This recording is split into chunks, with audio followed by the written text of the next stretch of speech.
আসসালামু আলাইকুম রহমতুল্লাহ। Completing sentence rule 7। আজকে আমরা শিখব একটি বাক্যে যখন সো দ্যাট দিয়ে হয় তখন সেটা কিভাবে অ্যান্সার করতে হয়।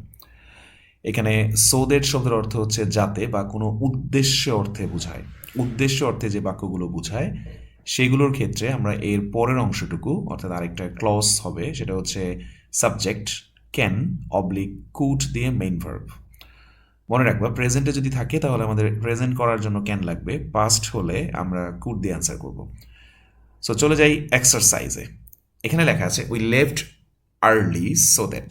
এখন কোশ্চেন হচ্ছে উই লেফট আর্লি বলতে আমরা আগেই যাত্রা শুরু করেছিলাম বা আমরা সকাল সকাল যাত্রা শুরু করেছিলাম যাতে আমরা পৌঁছাতে পারি।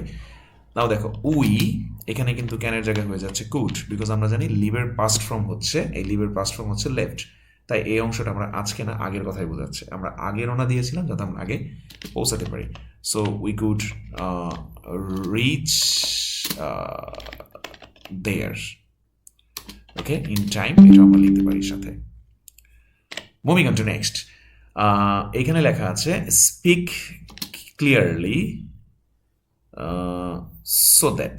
তো স্পিক ক্লিয়ারলি সো দ্যাট কি, স্পষ্টভাবেই কথা বলো, so that we can understand. এটা যদি লিখি তাহলে হয়, অথবা আই ক্যান আন্ডারস্ট্যান্ড প্রপারলি, আমরা এভাবেও লিখতে পারি। Okay, speak clearly so that we can understand. এখানে স্পিক পাস্ট নেই, তাই এখানে প্রেজেন্ট অংশ আমরা ক্যান দিয়ে আনসার করলাম। অর্থাৎ তুমি স্পষ্ট করে কথা বলো যাতে, বা আমার উদ্দেশ্য হচ্ছে তোমাকে বোঝা, সো এই উদ্দেশ্য হলেও তুমি স্পিক ক্লিয়ারলি সো দ্যাট মানে যাতে আই ক্যান বা ইউ ক্যান বা we can understand. Okay, moving on to next. Mister Manik save some money so that. Mister Manik নামে এই লোকটা কিছু টাকা সঞ্চয় করে যাতে কি সে তার ভবিষ্যৎ সিকিউর করতে পারে। পারে, পারে অর্থে ক্যান হচ্ছে, যেহেতু এটা প্রেজেন্টে আছে, দেখো সেভের সাথে সেভস মানে প্রেজেন্ট, তার মানে এখানে আমরা কুড না দিয়ে ক্যান দিব। He can secure his future.